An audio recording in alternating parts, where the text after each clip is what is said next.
Ouais. On a déposé, notre premier candidat qui a pu déposer à Lingwala l'a fait à une semaine, je l'ai même accompagné. Mais le défi, vous parlez des difficultés, les défis que nous rencontrons dans nos partis politiques et dans l'opposition surtout, mais aussi la majorité, c'est qu'on ne s'est pas rendu compte que ça allait coûter excessivement cher. Parce que je pense que c'est pratiquement 600 dollars. Voilà. Vous avez des frais suffisants pour affronter ces élections-là. Eh bien, ce que nous faisons, c'est de collecte de fonds, ce qu'on appelle en anglais du fundraising. Ouais. Commencer déjà par nous-mêmes. Je me dépouille pratiquement, personnellement, pour participer, pour contribuer à cela. Les amis, etc. Donc, ce n'est pas facile et c'est bien l'une des raisons pour lesquelles il y a un tel retard dans le dépôt des candidatures. Parce que les partis politiques n'ont pas d'argent et parce que, surtout de l'opposition, et parce que les membres des partis politiques, c'est pas encore dans notre culture de savoir, je suis membre de ce parti, il faut que chaque mois on appelle ça cotisation d'engagement. C'est vraiment la croix et la bannière pour obtenir les cotisations des membres. Comment réagissez-vous par rapport au dialogue politique et prendre les précisions de la République? Nous avons toujours dit que nous sommes pour le dialogue. Nous disons que dans un pays, regardez même les pays, d'autres pays en développement ou développés, l'opposition, la majorité dialogue. Et je dis que nous, dans un pays, on est comme dans une famille. Quand il y a des problèmes, il faut se rencontrer, en parler. La preuve, nous, la LIDEC, nous avions choisi d'être concertation nationale pour discuter. Mais jusque-là, les résolutions issues n'ont pas été mises en application. Voilà, n'ont pas été mises en application. Pourtant, il y a de très bonnes recommandations. Et c'est toujours ça le problème dans notre pays. Nous faisons de grandes réunions et de bonnes réunions, mais ce n'est pas tellement suivi des faits. Donc maintenant, on nous parle de dialogue parce que il faudrait arriver à un consensus sur le processus électoral.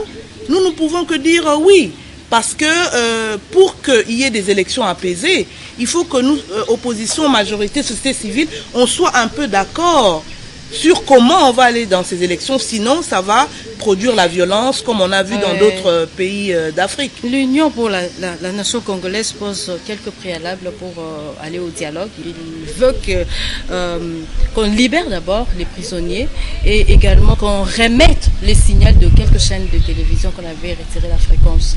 Votre point de vue par rapport à ça? Je suis absolument d'accord et c'est là où je disais que dans notre projet de société, nous voulons promouvoir la démocratie. Il faut absolument, effectivement, il ne faut pas emprisonner les gens pour leurs opinions. Il faut laisser les médias fonctionner librement. Donc, c'est des revendications légitimes. Mais nous, à la LIDEC, nous ne posons pas ça comme un préalable. Nous disons, nous pouvons très bien, dans le processus du lancement de ce dialogue, en parler et poser la question. Moi, je pense que c'est des questions importantes, mais il y a une autre question que je trouve absolument essentielle, et moi, je me suis déjà prononcé là-dessus. Je pense que dans ce dialogue, où nous allons parler du processus électoral, il ne faut pas omettre de parler de la question de l'élection présidentielle. L'élection présidentielle, depuis janvier 2011, a été changée de 2 tours à 1 tour. Donc, si nous n'y prenons garde, nous allons aller en 2016 avec toujours une élection à 1 tour. Il y aura certainement en 2016 une multitude de candidats. Et vous savez à quoi on risque d'aboutir? On peut avoir quelqu'un élu avec quoi? 25%? Avec 20%? Et ce quelqu'un élu avec 20% va dire, moi je suis président de la République démocratique du Congo, j'ai pas eu besoin ni de la voix de maman Grâce, ni de la voix de papa Antoine, c'est moi-même grâce à mes 20%. Et une fois établi président de la République, il va se comporter en dictateur. Voilà alors que 2 tours, premier tour ça permet d'élaguer, et deuxième tour, rassemblement autour Cette question doit être posée lors du dialogue. La plupart des personnes disent que ce dialogue est voulu pour faire les glissements. Ça, c'est une grande crainte. Ouais. Les gens en parlent beaucoup et c'est vraiment la question qui est dans tous les esprits. Eh bien, c'est à nous, leaders politiques, leaders de la société civile, à être vigilants sur cette question en disant que oui, nous dialoguons pour que nous ayons un même entendement sur le processus, mais nous devons tenir les élections dans le délai constitutionnel. Quels devaient être, d'après vous, les thèmes à aborder pendant ces dialogues? Justement, comme... Une proposition, par exemple. Une proposition, je dis que je crois que c'est l'article 71. Il faut qu'on revienne à 2 tours à l'élection présidentielle. Bon, il faut qu'on s'entende bien sur le chronogramme des élections. Le fait de vouloir qu'il y ait des élections locales, donc en octobre, en même temps que les provinciales, alors que visiblement nous n'avons pas les moyens, pose problème. Le problème aussi de ce découpage, qui en soi est une bonne chose, qui est prévu dans la Constitution, mais qu'on a en quelque sorte imposé du jour au lendemain, au point qu'on ne sait même pas où trouver l'argent. Maintenant, on entend le gouvernement Matata 2 est en train de couper partout et les frais de fonctionnement pour dégager des fonds. Eh bien, tout ça, on doit essayer de s'accorder, voir comment pouvoir régler toutes ces questions en toute sérénité. Parlons d'une manière globale de l'insécurité à l'Est. Quelle solution préconisez-vous pour qu'il y ait une paix durable à l'Est de la République démocratique du Congo? C'est une question vraiment complexe. En gros, je pense qu'il faut continuer à coopérer et à discuter sur le plan régional.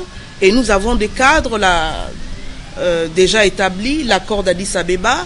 Il faut continuer que chaque partie, chaque pays fasse sa part. Mais je pense aussi qu'il faut mettre la pression aussi sur le Rwanda pour engager aussi un dialogue avec les siens.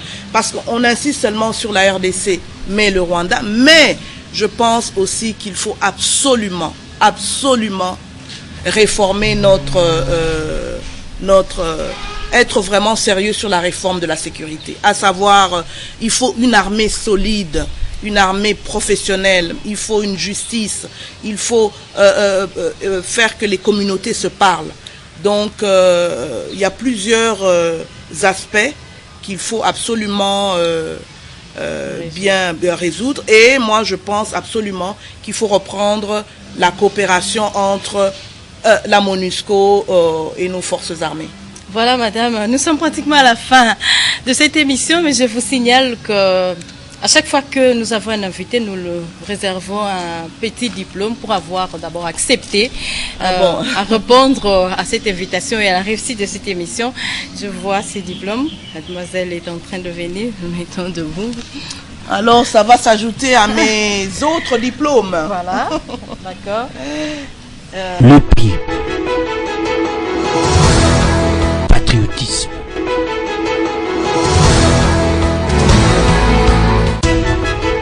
Pour avoir participé à cette émission, La Chambre des grands événements. Nous appelons prix patriotisme. Et à part ça, vous allez nous laisser votre mot d'encouragement et nous allons nous diriger de votre côté. Nous allons déjà installer notre livre et un stylo. Vous allez nous laisser votre mot d'encouragement.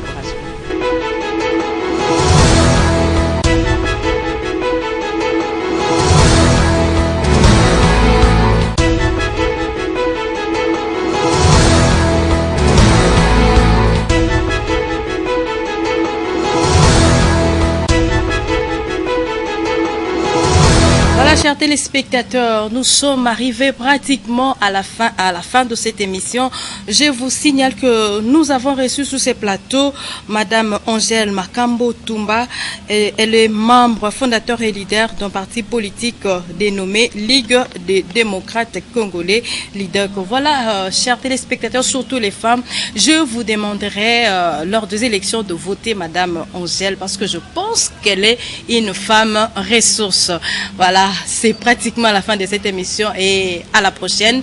Je ne voudrais pas terminer cette émission sans pour autant remercier ceux qui ont travaillé pour la réussite de cette émission. Je pense à Missy, je pense également à Isso et à tous les autres que je n'ai pas pu citer le nom ici. Et merci, à la prochaine. Au revoir. RTVS 1, la chaîne des grands événements. Le